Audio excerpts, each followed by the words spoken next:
mana bertapak pada seseorang, akhirnya seseorang itu dia akan kabur akan hakikat sebenar.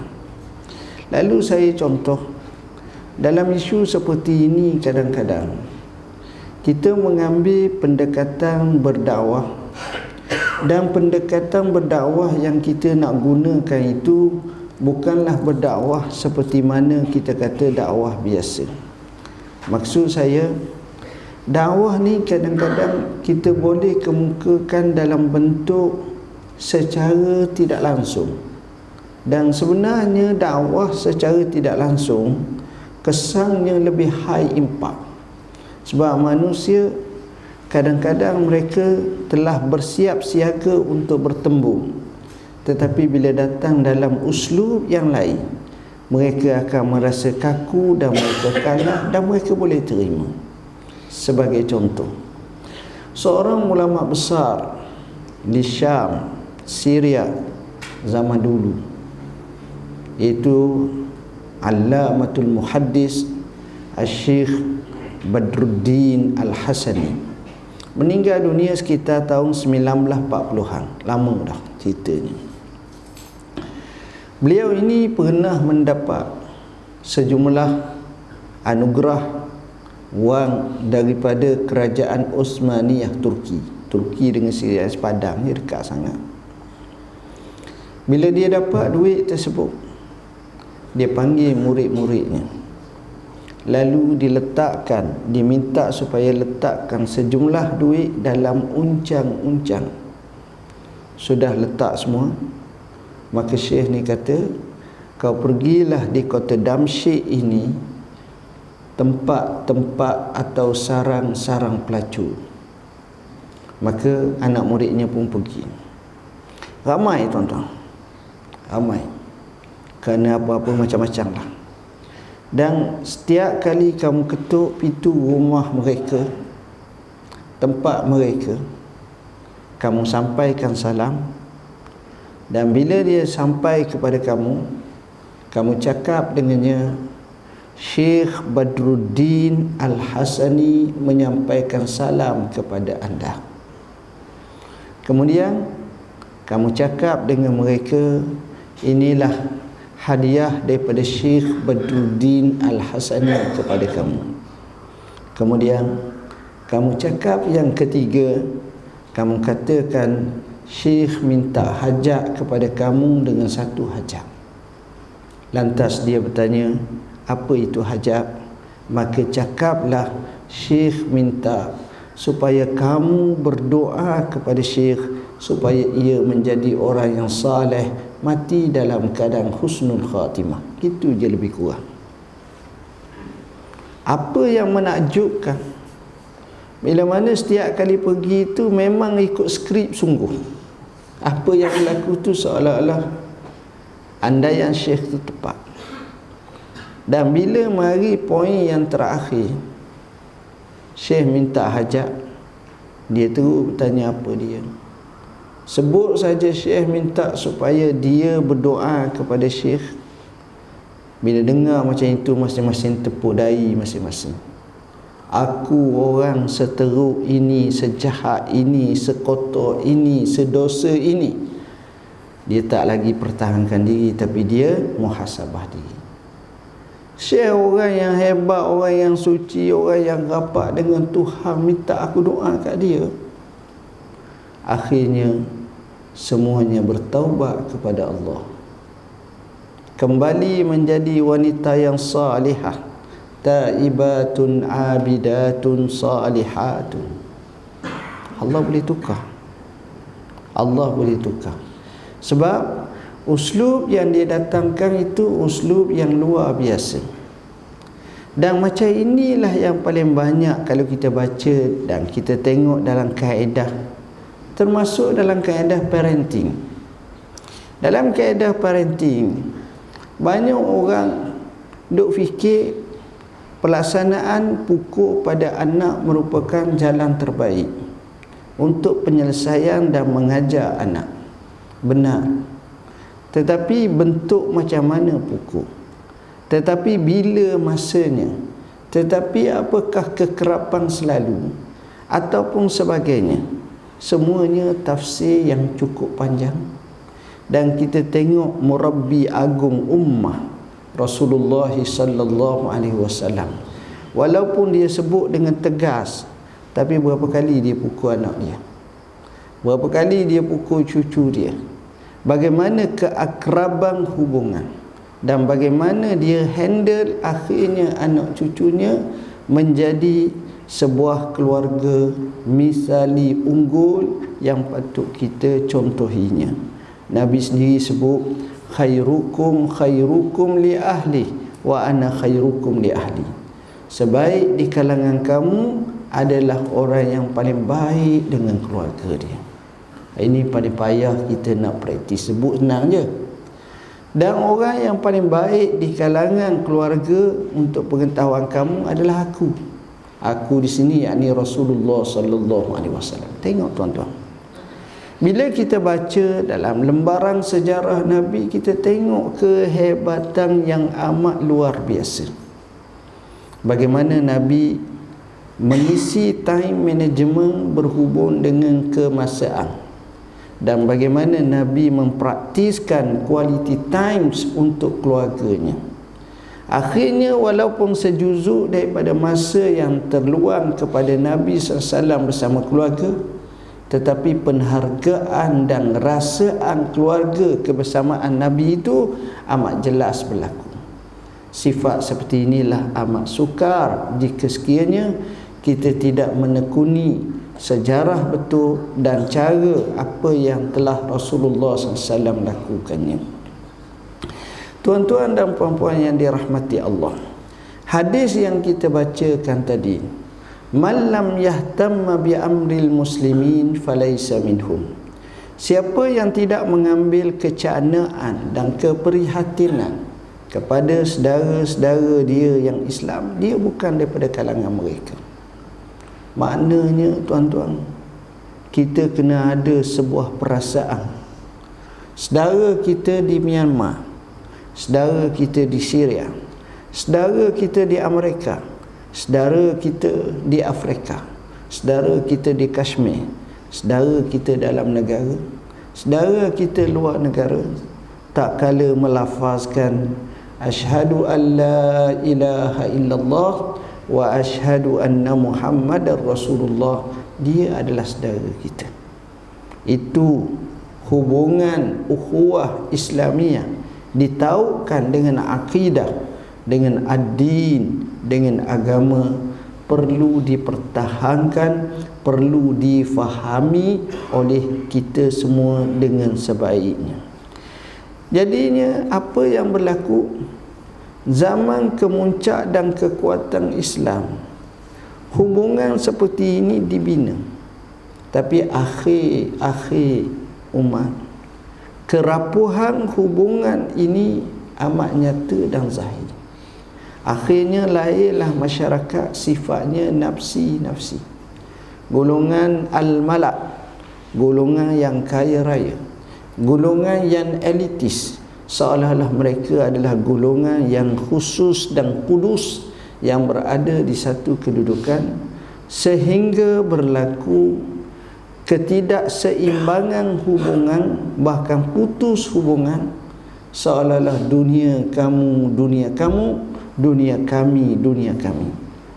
Kamu di satu lembah, kami di satu lembah. Ini biasa berlaku tuan-tuan. Ini biasa berlaku. Kadang-kadang kita lupa apa yang berlaku kepada saudara-saudara kita. Bila mana berlaku pada saudara-saudara kita, kita alpakannya, sebenarnya bahaya tuan-tuan. Sebab yaumul lana yaumun alaina, ni hari kita, tapi akan berlaku hari kena atas kita pula. Sebagaimana kata Sayyidina Umar, bukanlah kita sentiasa berada di roda putaran di atas. Ada masa kita berada di bawah. Pada masa itu barulah kita tahu tinggi rendahnya langit ni. Jadi ini merupakan satu sunnah alam. Sunnah alam ini, yang ini kita kena fikir. sahabat-sahabat kita, saudara-saudara kita, rakan-rakan kita, bahkan kadang-kadang kita dihijab dengan dunia mereka sehingga kita tak tahu pun keadaan mereka. Kita tak tahu, tuan-tuan. Kita tak bincang lagi isu fikiran, kehendak hati mereka, kita tak fikir lagi. Tapi keadaan mereka tu pun kita tak fikir. Dan ini merupakan satu hal yang kadang-kadang ada jarak. Saya ambil beberapa simple contoh untuk kita fahami. Contohnya yang pertama, basically sahaja, basic. Isu kecukupan makan minum. Ni hak pertama dulu. Tuan-tuan rasa semua di kalangan kita ni makannya cukup atau tidak? Ada sahabat dia pergi ke Somalia, dia pernah cerita kat kami, dia kata cukup bagi sebuah keluarga makan hanyalah RM1 sehari. Mana kalau kita nak tanggung sekeluarga tu 30 riyal aja sebulan, cukuplah. Bolehlah hidup. Ada keluarga sampai tahap tu. Ada keluarga untuk survivekan hidup mereka, mereka terpaksa makan rumput. Kat kita lembu lah makan rumput ni. Rumput bukan rumput kering lah, rumput basah tu ada dia ada macam kita. Mungkin pucuk paku ke apa ke. Sampai tahap tu. Ada yang di bawah bukan miskin saja, di bawah paras kemiskinan dan kefakiran. Mereka hanya memerlukan luqmatul aish, sesuap makanan untuk meneruskan sisa-sisa hidup. Bila orang sampai tahap ni, dia tak fikir macam kita iPad, iPhone, iPod, dan kita tak fikir, tuan-tuan. Mereka bukan zaman orang panggil maya, high tech, zaman orang panggil digital, zaman orang panggil begitu up to date dan sebagainya. Mereka kena jauh ketinggalan. Saya pergi ke bila saya pergi ke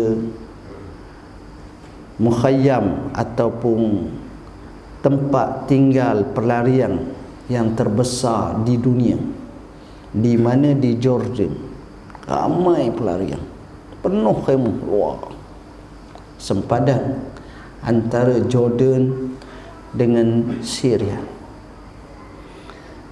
Mari saja kita berkerumun mereka. Air satu ni lebih berharga. Kalau kita tak apalah, barang je. Berharga sungguh pada mereka. Kita tengok pakaian yang terlekat pada tubuh mereka, seolah-olah berminggu-minggu tak basuh. Kita tengok keadaan mereka seolah-olah mereka 2-3 hari sekali ataupun 5 hari sekali baru mandi. Kita tengok kasut yang mereka pakai amat lusuh. Semuanya ini menginsafkan kita. Kita, tuan-tuan, seorang baju berapa almari. Umur hidup kita ni, daripada semuda-mudanya, ambil tua sikit lah, 10-15 tahun, sampai kepada umur tua kali 60, 70. Tak ada seorang di kalangan kita ingat baju dia ada berapa belah. Tak ingat. Kalau kita tanya, Ji, baju Haji di rumah ada berapa belah? Tak ingat. Tahu. Tak ingat tu bukan makna kerana ada 3 lah. Kerana mungkin 35 lah, mungkin 45 lah, dan mungkin tak ada bergelah. Tak tahu dah. Hak bagilah. Hak expired lah. Hak tak pakai lama, tak pakai lama lah. Dan kalau ada orang perempuan pula baju dia punya susung tu, dia nak rutin seharian baju tu tiap hari selah, mungkin hari ke-4 bulan 10 hari baru sampai buluk. Seolah-olahnya kalau nak buat selah, artinya apa saya nak royak banyaknya. Tapi kita tak sedar. Semalam saya dengar satu ceramah, cerita benar, ceramah harap, kisah seorang pelajar universiti, seorang perempuan pelajar universiti. Ini bukan Melayu, bukan Malaysia lah, pelajar universiti ni dia masuk kelas, khususnya selepas rehat ke apa ke, lambat, selalu lambat. Kalau bunyi loceng, katakan pukul 10 lah, pukul 9.30 rehat, pukul 10 masuk, kat 10.30 baru dia masuk. Jadi dia sempat ujung-ujung sama, kelas ni dia masuk lewat. Kebetulan, dan dia pula setiap kali masuk kelas bawa beg besar, beg besar sikit. Beg dia bukan beg macam kita, beg macam mesti tak ada filing, tak ada file sangat. Dia capu lalu bawa beg besar, besar sikit lah, gemuk beg dia. Satu hari dia masuk kelas lewat, maka datang pencatat, dia panggil murakib atau murakibah, datang ambil senarai.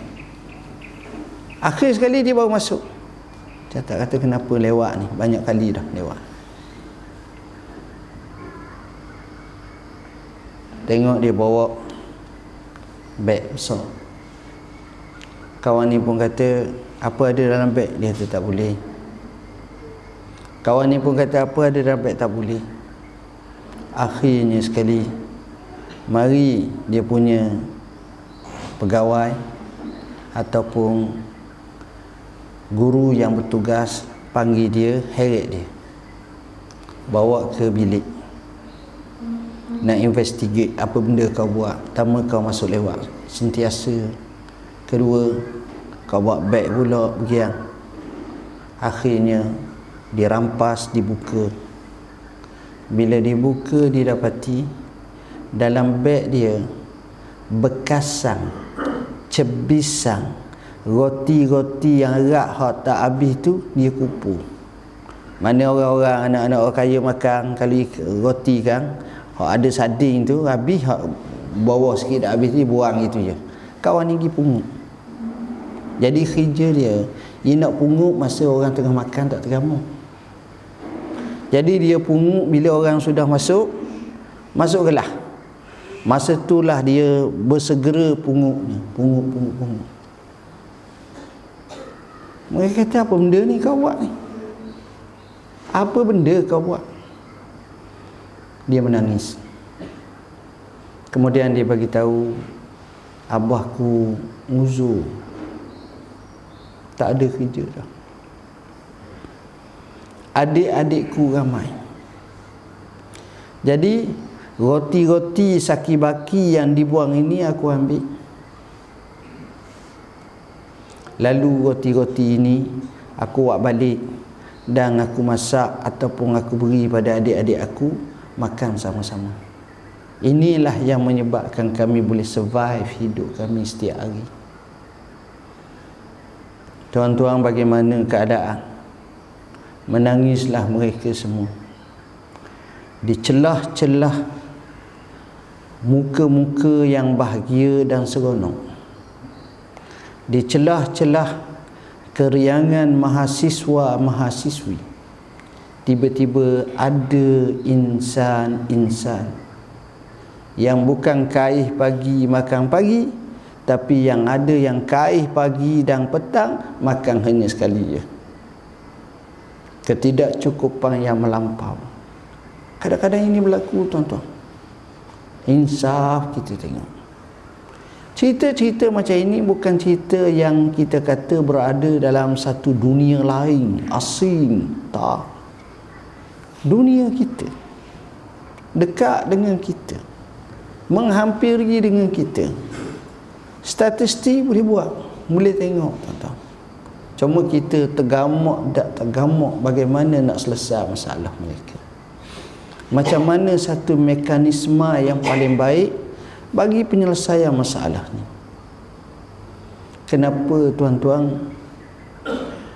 Ulama menyatakan, siapa dia baca surah Al-Maun, ara'aital ladzi yukazzibu bid-din fazalikal ladzi yad'ul yatim wala yahuddu ala ta'amil miskin fawailul lil musallin allazina hum an salatihim sahun allazina hum yura'un wa yamna'unal ma'un.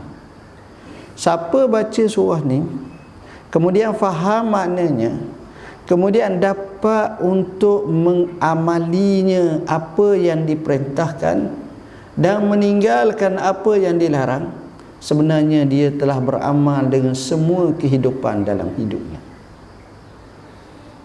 Rekah je. Rekah je. Salah satunya disebut dalam ayat ini ialah wala yahuddu ala ta'amil miskin. Ada jenis manusia dia tak suka kalau orang buat baik ke orang, beri makan orang, tak suka. Sedangkan inilah yang menyebabkan hatinya tenang. Berapa ramai orang susah tuan-tuan, tak ada makanan, ya Allah, kesian.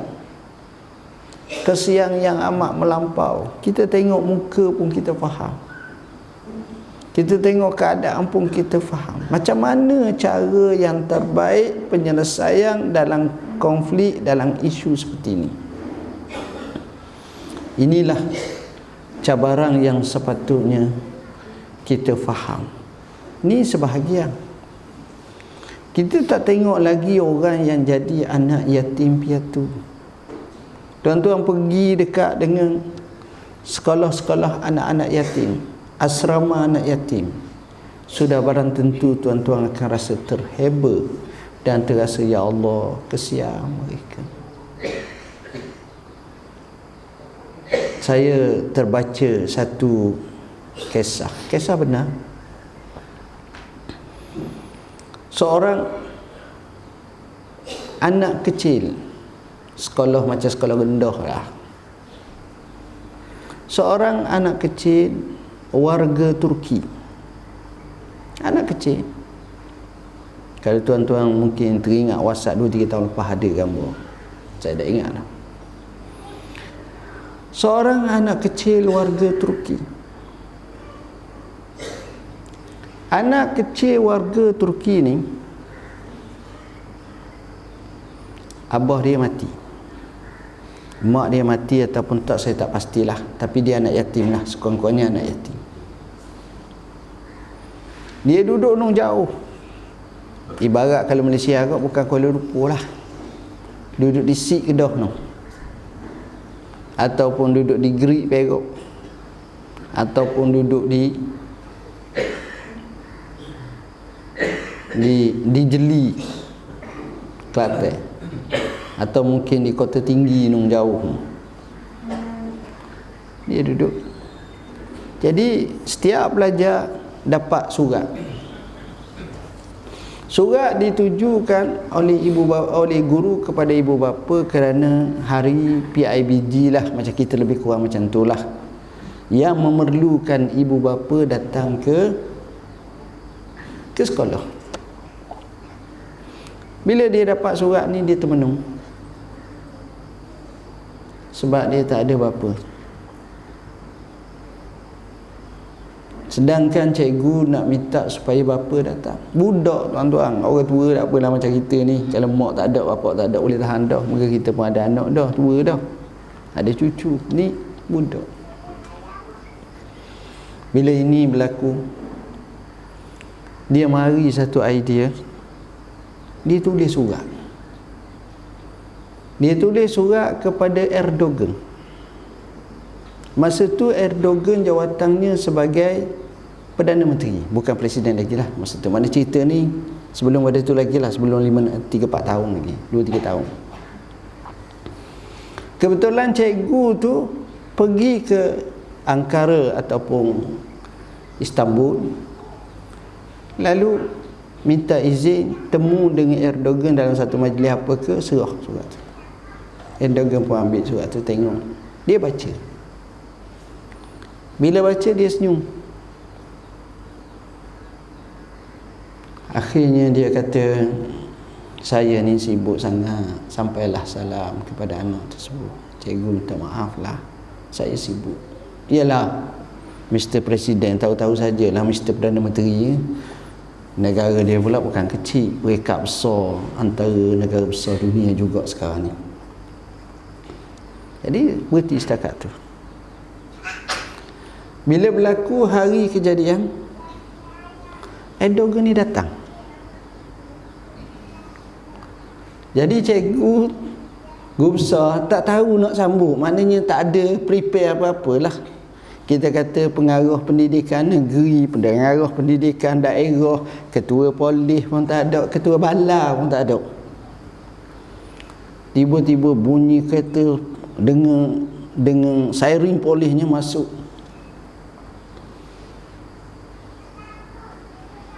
Akhirnya guru besar tanya, apa pasal? Dia jawab, saya mahu bertemu dengan anak saya.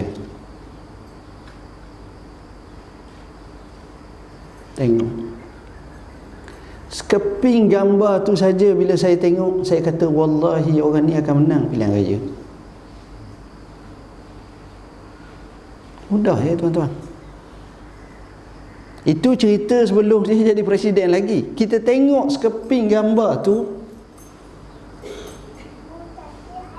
akhirnya tengok berapa ramai anak-anak yatim susah. Dia taklah mesti presiden, Perdana Menteri. Kita pun kalau ada sikit pun dia bangga sangat tuan-tuan. Tapi kita terlupa anak-anak yatim. Allah sebut ayat macam mana berkenaan anak yatim. Wa yut'imuna at-ta'ama 'ala hubbihi miskinan wa yatiman wa asira. Mereka beri makan harta mereka daripada makanan yang mereka sayang kepada orang miskin, kepada anak yatim, kepada orang tawanan. Itu besar. Kadang-kadang kita terlupa dalam masyarakat. Tapi itulah, dengan sibuk yang terlampau, akhirnya kita tak berjaya. Ada beberapa tahun baru ni, setahun dua, saya ceramah di Masjid Kuala Lumpur. Saya cerita kenaan dengan masa tu Maulidur Rasul tentang Nabi ni anak yatim. Dan saya bagi tahu, saya kata sepatutnya kita ada tabung khas untuk anak yatim. Kita bagi bukan bayar, tapi sifat kita bagi mungkin bersifat weekly. Selepas daripada kita pungut pada hari Jumaat, asar tu kita bagilah mereka. Ataupun paling tu pun monthly. Tengok per head berapa per kepala. Ambillah RM50 seorang ataupun RM100 seorang. Kalau ada 400, kalau ada 200, kalau ada seorang 100 contoh. Buatlah dulu. Sudah saya ceramah, sahabat-sahabat datang kat saya. Dia kata, saya AJK masjid ni, saya ni anak yatim dulu Ustaz. Saya sendiri telah disantuni oleh masjid ini dan saya ingat jasa yang amat besar. Siapa ada tahap tu? Yang kadang-kadang kita tak pernah fikir. Memang kalau kita nak bantu seorang, letih kat kita. Tapi kalau ulur RM10 sebulan, RM20 sebulan, kita pun terlupa kita bayar ke tak. Maksudnya tak kisah pun. Tengok tuan-tuan, akhirnya dapat membina perasaan-perasaan yang baik, dan dia akan balas. Kita seorang yang buat baik kepada anak yatim, dia beri minum susu dan dia beri makan, orang tu terima makan, minum, dan dia kesian kepada budak tu, habis kisah. Akhirnya perempuan ni jadi tua dah, sakit pula, masuk hospital, kena bedah, kena jumlah sebanyak bergiang-biang bayaran. Tapi akhirnya orang ni bagi tahu, yang bedah awak ini adalah awak bagi susu kepada saya masa saya kecil dulu, maka makcik tak payah bayar apa-apa. Inilah ganti susu yang makcik bagi kat saya tu, makanan saya bayar untuk makcik. Tak keberjerit orang tua tu. Kita tak tahu. Jadi benda-benda macam ini kita menginsafkannya tuan-tuan. Poin yang seterusnya tuan-tuan, Sebab banyak kalau saya nak ceritanya, itu tak masuk lagi banduan-banduan. Banduan-banduan di penjara kita tak temu lagi, tak cakap lagi. Baru-baru ini berskala besar pejabat mufti wilayah Persatuan pergi ke penjara Kajang. Saya ingat masuk dalam TV Hijrah. Kita panggil ramai staf kita, lebih kurang dalam 20 orang, turun penjara. Kita pergi dekat dengan banduan akhir yang akan dihukum mati. Kita pergi dekat banduan biasa ni kat 1000 orang lebih. Kita pergi banduan dalam masjid dan surau ceramah. Bukan saya seorang lah, semua gerak. Hatta betul Fatihah dia macam-macam lah. Semua sekali. Kita buat skala besar, kita buat pesi buat macam ni. Masya Allah tuan-tuan. Ada banduan datang kat kita cerita satu. Dia luahkan perasaan. Dia terasa kita ni bersama dengan dia. Kalau banduan akhir tu tuan-tuan, saya boleh katakan hampir setiap tahun saya akan pergi sekali atau 2 kali. Biasa sangatlah ginya. Dia hadiah saya, dia buat sabung. Sabung ni berapa sennya? Seriak je kot.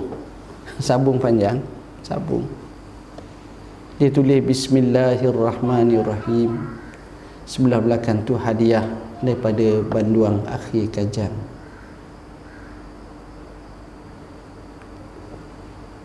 Benda tu bukanlah RM14,000, tak. Tapi maknanya memberi satu makna yang mendalam. Ikhlas. Apa yang dia bagi tu. Dan bila kita salam, kita bertemu, masing-masing berair mata, cakap. Tapi orang-orang macam ni, ialah masalah penjara ni memang payah nak masuk tu. Bukan semua orang boleh masuk. Kalau waktu pun keluarga dekat je. Tapi dalam skala besar kita santuni. Ada orang yang zaman sekarang kita ni banyak yang cedera perasaan. Kita tak suka. Cedera perasaan dia. Sedih dia. Dan poin yang terakhir bagi saya amat penting. Man lam yahtamma bi amril muslimin falaysa minhum. Siapa yang tidak mengambil kecanaan terhadap orang Islam bukan di kalangan mereka. Saya buka isu yang teramat global besar. Isu Baitul Maqdis. Tak pernah berlaku dalam sejarah Amerika. Dan tak pernah berlaku dalam satu sejarah dunia. Seorang mana-mana Perdana Menteri atau Presiden negara lain mengibu negarakan negara lain tak pasal-pasal. Tak pernah berlaku. Tapi inilah yang berlaku. 6 Disember 2017 adalah detik yang malang bagi umat Islam. Kita kena ingat, bagi kita kadang-kadang hip hop, anak muda, pemikirannya dia lain tuan-tuan. Anak muda lain kadang-kadang. Kerana dibelenggu kehidupan, dia akan fikir isu kerja, isu survive hidup. Tapi masalahnya orang tua pun kadang-kadang tak mikir kat isu ni. Dia bagi dia itu yang berlaku di sana, apa kisahnya? Hang duk sibuk-sibuk apa pasal? Hang tu duk sibuk-sibuk apa pasal? Maka di sinilah satu tanggungjawab yang cukup besar. Baitul Maqdis, dia lain daripada yang lain. Dia tanah suci. Tanah suci. Selain daripada Makkatul Mukarramah dan Madinatul Munawwarah. Di situlah tempat ramainya para nabi. Di situlah Allah sendiri sebut allazi barakna haulah. Kami berkatkannya sekeliling itu. saya kata dunia ni atau tempat ni atau negeri ni bentuknya ada dua. Satu, bentuk kurniaan Tuhan kesucian, keberkatan. Satu, bentuk permohonan kita keberkatan. Bagi yang kurniaan Tuhan tak banyak, Mekah itu kurniaan Tuhan. Inna awwala baitin wudi'a lin-nasi lallazi bi Bakkata mubarakah. Mekah yang diberkati. Itu kurniaan. Dan Baitul Maqdis kurniaan. Tapi tempat kita ni di mana-mana permohonan. Untuk nak dapat tentang berkat ni, kita kena ada dua perkara. Pertama, beriman. Kedua, bertakwa. Maka barulah Allah buka berkat. Maknanya kena mohon macam tu. Walau anna ahlal qura amanu wattaqau lafatahna alaihim barakatin. Kalaulah semua penduduk tu beriman dan bertakwa, kami akan buka berkat-berkat. Baru berkat datang. Baru berkat. Tapi Baitul Maqdis ni berkat ni luar biasa. Pelik. Saya ambil 3 sahaja sejarah sebab masa tak sempat. Baitul Maqdis ni yang bukanya adalah Sayyidina Umar. Tahun 15 Hijrah. Sayyidina Umar buka kerana signal ayat asra bi 'abdihi lailan minal masjidil harami ilal masjidil aqsa. Selepas wafatnya Nabi, selepas bangkitnya Abu Bakar jadi khalifah, selepas tu Sayyidina Umar boleh buka. Bila nak buka kota Baitul Maqdis ni pelik. Tentera panglima Islam sudah lama pergi ke Syam. Sa'ad bin Abi Waqqas, Amr bin al-As, Syurahbil bin Hasanah, sama juga dengan Abu Ubaidah al-Jarrah. Ramai tokoh-tokoh Islam sudah berada di sana, dan Masjidil Aqsa dikepung sekian lamanya. Tak buka-buka sebab dia ada tembok besar. Akhirnya padri mereka, Patriarch Safarianus, telah hantar surat kepada panglima tentera Islam, kalau kamu nak juga kota ni, mesti pembesar utama kamu datang ke sini.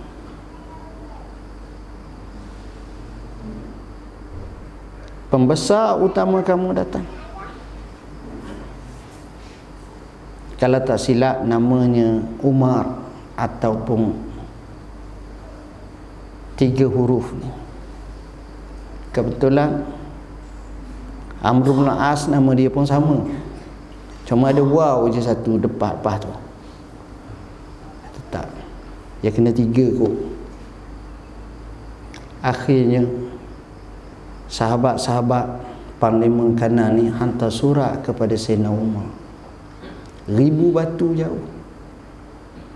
Sayyidina Umar bila terima surat tu, terus tanya kepada sahabat-sahabatnya, macam mana, patut saya pergi atau tak? Sayyidina Osman jawab, jangan pergi. Sayyidina Ali jawab, pergi. Lalu Sayyidina Umar pilih pendapat Sayyidina Ali dan wakilkan Sayyidina Ali menjadi gubernur di Madinah ataupun penggantinya di Madinah. Sayyidina Umar pergi menuju ke satu tempat namanya Jabiyah, kawasan Syam, berpuluh-puluh kilometer lagi daripada Masjidil Aqsa, ataupun bincang. Selepas bincang panjang, hari nak masuk tu, Sayyidina Umar pakai baju compang-camping, tuan-tuan. Setengah kata ada 17 tampalan. Bila padri tengok macam tu, dia kata, inilah yang kami dapati dalam kitab kami yang buka adalah orang sepersih macam ni. Sayyidina Umar terima dengan tangannya yang mulia. Diserah 100% pada Sayyidina Umar. Sayyidina Umar beri satu pengajaran kepada umat Islam. Hadis yang masyhur yang dirakamkan ucapan Sayyidina Umar ini oleh Al-Hakim dalam Mustadrak, oleh Abdullah ibn Al-Mubarak dalam kitabnya Az-Zuhd, begitu juga Ibnu Asakir dalam tarikhnya, dan beberapa tokoh yang lain. Sayyidina Umar menyatakan, nahnu qaumun a'azzanallahu bil Islam, famahma ibtaghainal izzah bighairi ma a'azzanallah azallanallah. Kita merupakan kaum yang Allah muliakan dengan Islam. Kalau kita tidak ada lagi cari kemuliaan cara lain, Allah hina kita. Sayyidina Umar masuk sampai kepada gereja Kiamah, gereja paling suci bagi penganut Kristian. Sayyidina Umar tanya kepada padri macam mana tempat Nabi berada gini-gini. Dia pun nak sembunyikan, tapi Sayyidina Umar ni cerdik. Dia tahu sini, walaupun dia tak pergi, sebab dia dengar Nabi sifatkan satu persatu. Akhirnya malu padri tu. Tengok, yang membuka kota Baitul Maqdis, adakah orang Baitul Maqdis? Adakah orang Palestin? Adakah orang Syam? Adakah orang Jordan? Saya ambil dekat situ tu dulu. Tak ada. Orang Madinah no. Maksud saya Sayyidina Umar ibn Al-Khattab jauh. Bila mana ratus tahun umat Islam lalai, akhirnya gerakan Salibiyin dapat menakluk kota Baitul Maqdis. 2 hari sahaja masuk, tak kurang daripada 40,000 nyawa terkorban. Kena bunuh ke ni, bermandikan darah Baitul Maqdis. Sehinggalah Allah munculkan seorang panglima tentera Islam, Sultan Al-Malikus Saleh Al-Adil, Sultan Salahuddin Al-Ayyubi, yang pernah dididik oleh bapanya dan juga oleh seorang raja yang terkenal, Saleh, Sultan Mahmud Nuruddin Az-Zanki atau Az-Zangi. Salahuddin dapat buka pada tahun sekitar 584 Hijrah. Dia mengembalikan semula, dan pada masa itulah gerakan besar-besaran atas nama agama oleh orang barat. Mereka telah memanggil semua maharaja barat. Masa itu barat banyak sistem raja, dia tak republik sangat lagi masa itu. Raja England, Raja Jerman, Raja Hungary, Raja Perancis, Raja Belanda kumpul nak lawan dengan Salahuddin Al-Ayyubi. Tapi wa makaru wa makarallah wallahu khairul makirin. Mereka merancang, Allah merancang, Allah sebaik-baik perancangan. Gagal. Yang hanya dapat sampai untuk nak bertembung namanya Raja England saja, Richard. Itu saja. Yang lain ada yang sesak, ada yang mati tengah jalan, ada yang tak temu cari sebab zaman dulu waste tak ada. Tak temu kadang-kadang tu. Ialah cerita lama, cerita tahun 580 Hijrah lebih. Maknanya lebih pada 800 tahun dah. Salahuddin dapat mengembalikan. Kisahnya cukup menarik, masa tak sempat saya nak kisahkan. Dan kisah yang terbaru, sekitar hampir 100 tahun lebih baru ni. Pada tahun 1890-an, 100 tahun lebih dah sikit. Masa tu kerajaan Islam bertapak di Turki, Khilafah Osmaniyah. Dan raja yang terakhir, Sultan Abdul Hamid yang kedua. Datang wakil daripada Yahudi Theodore Herzl memberi satu, nak temu 5 kali percubaan, Sultan tolak. Sampai akhir sekali melalui wasitah, melalui perantara, akhirnya Sultan terima juga. Offernya tuan-tuan amat lumayan. Dia kata, wahai paduka tuanku yang amat mulia dan kami amat hormati, izinkan kami untuk kami beli tanah di Baitul Maqdis. Dan kami tahu negara tuanku mengalami defisit dan keberhutangan yang amat parah. Maka kami berjanji kami lansaikan semua hutang tersebut, dan kami masukkan dalam belanjawan ataupun bajet negara tambahan yang begitu banyak.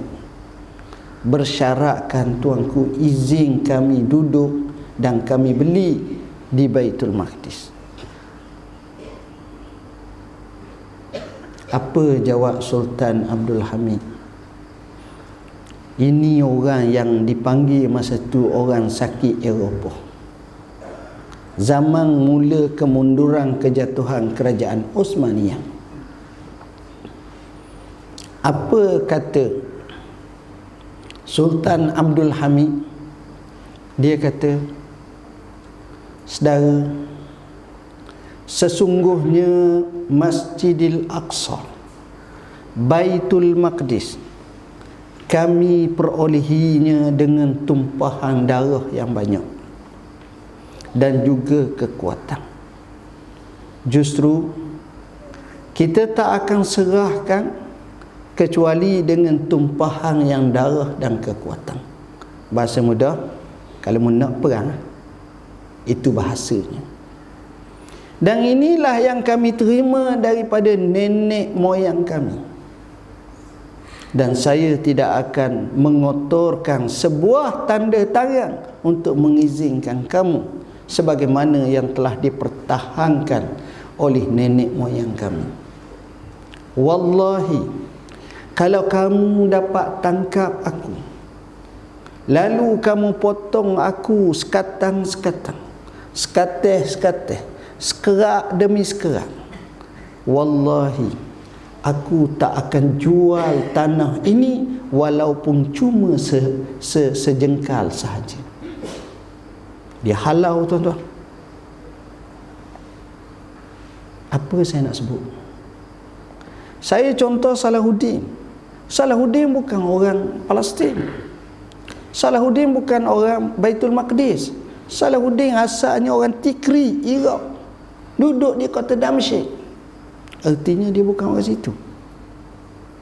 Sultan Abdul Hamid bukan orang Palestin, bukan orang Baitul Maqdis, tapi orang nun jauh di Turki. Tapi semangat, tuan-tuan. Jadi daripada situ kita faham. Dan insya-Allah esok saya dijemput oleh Syekhul Azhar untuk bentangkan di sana sebagai wakil Malaysia untuk bincang isu berkenaan Baitul Maqdis, anjuran Al-Azhar 2 hari, bermula daripada hari Selasa, hari Rabu dan hari Khamis. InsyaAllah kita akan cuba beri satu pandangan dalam isu seperti ini. Dan kita merasakan ini tak ada apa-apa pun kepentingan bagi kita, tapi itulah sepatutnya. Semangat seperti ini kita kena juga ingat, kita angkat tangan doa, biarlah kita dapat sembahyang di Baitul Maqdis, khususnya Masjidil Aqsa, dalam keadaan dia terbebas daripada belenggu Zionis satu masa nanti, insya-Allah. Jadi sekadar itulah yang dapat saya sampaikan. Mudah-mudahan ia memberi manfaat kepada kita semua. Untuk isu-isu yang kita telah bincangkan, saya ada banyak buku sebenarnya. Palestin tak pernah gentar. Dalam buku ni kita telah karang lebih daripada 10 tahun lepas dah lagi. Banyak isu-isu yang kita telah sebut. Buku Baikilah Solatmu untuk Khusyuk, buku ni juga buku terbaru kita, termasuklah buku hadis 40 yang kita telah buat edisi kemas kini, baru siap dalam sebulan lepas, baru tak sampai pun seminggu lepas, 2-3 minggu lepas, yang kita kumpulkan semua sekali. Dan buku terbaru terbitan Pejabat Mufti Wilayah Persekutuan, iaitu Matla'ul Badrain. Asalnya sejilid saja, tapi kita tahqiqkan jadi 3 jilid. Buku ni hampir 15 tahun tuan-tuan berada di Maktabah Perpustakaan Pejabat Mufti Wilayah Persekutuan. Jadi banyak pejabat-pejabat mufti ataupun negeri nak minta saya izin nak cetak. Jadi saya pun dapatkan satu naskah, saya tengok, saya kata kita tak boleh bagi amanah ilmiah, kita kena tahqiq dulu, kena susung balik, kena kemas kinikan dan kena takhrij hadis. Jadi kita ambil masa 2 tahun, dan akhir tahun lepas bulan 12 kita dapat lancarkan buku ni, insya-Allah. Jadi di situlah apa yang dapat kita beri sumbang kepada ummah, kepada masyarakat sekadarnya. Sekadar itu aku qauli hadza wa astaghfirullahalazim li wa lakum. Bismillahirrahmanirrahim. Allahumma faqqihna fid din, 'allimna ta'wil. Allahumma ja'alna minal ladzina yastami'una qawla fayattabi'una ahsanah. Wa sallallahu ala sayyidina Muhammadin wa ala alihi wa sahbihi wasallam. Walhamdulillahirabbil alamin. Wassalamu alaikum warahmatullahi wabarakatuh.